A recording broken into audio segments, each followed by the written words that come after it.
ఈ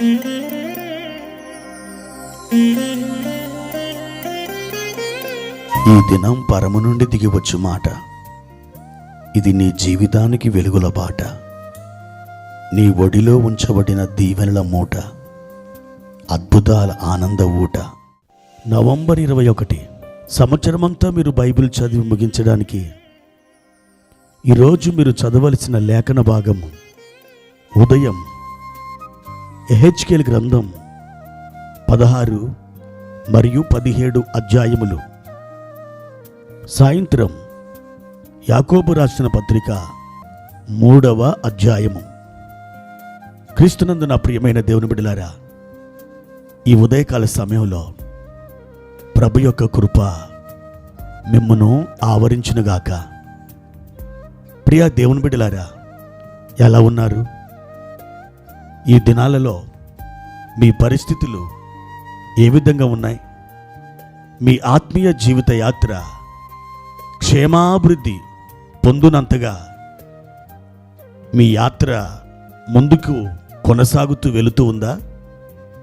లేకపోతే మీరు ఆత్మీయంగా బలహీనపడుతూ, మీరు తప్పటడుగులు వేస్తూ, జీవితమంతా కూడా ఆందోళనకరంగా ఉంటున్నట్లుగా మీ పరిస్థితులు ఉంటున్నాయా?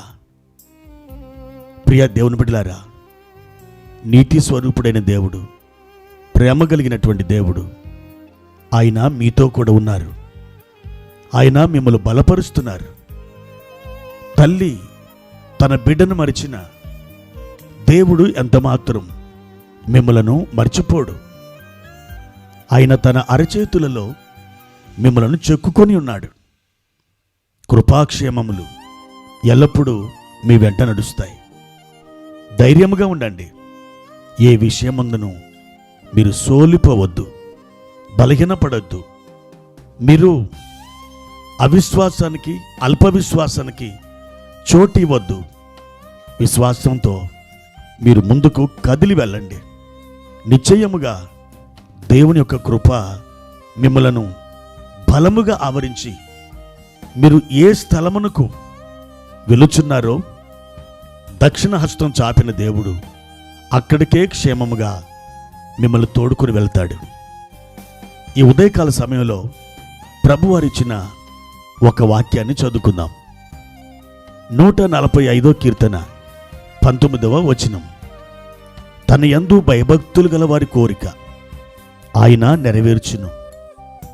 వారి మొర్ర ఆలకించి వారిని రక్షించును. ప్రియ దేవుని బిడ్డలారా, మనం ఎలాంటి కోరికను కలిగి ఉండాలి? ఎలాంటి కోరికను కలిగి ఉంటే మన కోరికను దేవుడు తీరుస్తాడు? ఆ కోరిక ఎవరు కలిగి ఉండాలి? ఎవరు పడితే వారు ఎన్నెన్నో కోరికలు కోరుకుంటారు. వాళ్ళ కోరికలన్నీ తీర్చడానికి దేవుడు సిద్ధంగా ఏమి లేడు. అయితే ఎవరి కోరికను ఆయన తీరుస్తాడో తన వాక్యంలో చాలా తేటగా వ్రాయించాడు. తన యందు భయభక్తులు గల వారి కోరిక ఆయన నెరవేర్చును. ఎవరైతే దేవునికి భయపడతారో, విధేయులవుతారో, ఆయన మాటలు జాగ్రత్తగా ఆలకిస్తారో, ఆయనని ఎవరైతే ఘనముగా ఆరాధిస్తారో, సన్మానిస్తారో, హృదయపూర్వకంగా ఆయనని హత్తుకుంటారో, యెహోషువ వలె నిండు మనసుతో ఎవరైతే ఆయన సేవిస్తారో, అలాంటి వారిలో ఎటువంటి కోరికలుంటాయో తెలుసా? దేవునికి మహిమను తీసుకుని వచ్చే కోరికలుంటాయి. ఇతరులకు ఆత్మీయ క్షేమాభివృద్ధిని కలిగించే కోరికలుంటాయి. వారికి దీవెన కలిగించే ఆ కోరిక వారి హృదయములో మండుతూ ఉంటుంది. ప్రియ దేవుని బిడ్డలారా, దేవుడు మన కోరికను తీర్చాలని ఆశపడుతున్నాడు. అయితే నీవు ఆయన సన్నిధిలో మొరపెట్టు, ఆయన చిత్తానుసారంగా ప్రార్థన చేయి. అలాగెప్పుడైతే నువ్వు చేస్తావో దేవుడు తన వాగ్దానం ప్రకారం నీ కోరికను తీరుస్తాడు. జక్కయ్య ఒక కోరికను కలిగి ఉన్నాడు. ఏమిటా కోరిక? యేసుని చూడాలని ఒక కోరిక అతడు కలిగి ఉన్నాడు. అయితే యేసు ప్రభు జక్కయ్యని దాటి వెళ్ళాడా? ఎంత మాత్రమును కాదు. జక్కయ్యని దాటిపోవడం కాదు, కానీ జక్కయ్యని పిలిచి జక్కయ్య ఇంటికి తానే రావాలని ఒక కోరిక కలిగి ఉన్నాడు. దేవుణ్ణి సంతోషపరిచే కోరిక మనం కలిగుంటే మన పట్ల ఆయన మరొక అద్భుతమైనటువంటి కోరిక కలిగి ఉంటాడు. అది నెరవేరడం, అది మన జీవితంలో జరగడం, నీ జీవితం ఈ ధరణిలో ధన్యమైపోయినట్లే. ప్రియ దేవుని బిడ్డ,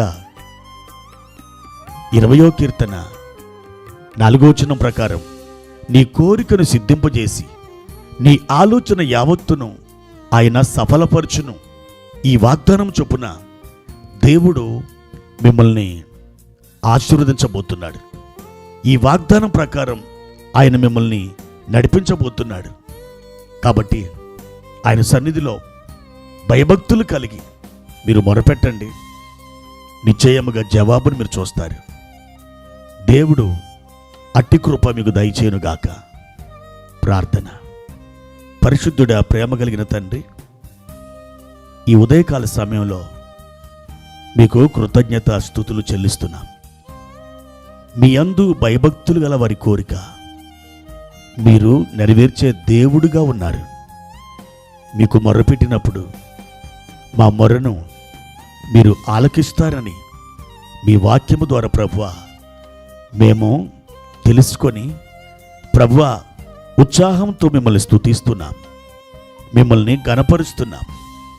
మా ప్రియ తండ్రి, ఈ ఉదయకాల సమయంలో మా ప్రియులు మీ సన్నిధిలో ఎలాంటి కోరికను కలిగి వారు ప్రార్థించుచు మొరపెట్టుచు ఉన్నారో అయ్యా, మీరు వారి కోరికను తీర్చి సఫలము చేసి మీ నామానికి మహిమ కలుగునట్లుగా కృప చూపించుమని యేసు నామమున ఈ ప్రార్థన అడిగి వేడుకుంటున్నాము తండ్రి. ఆమెన్.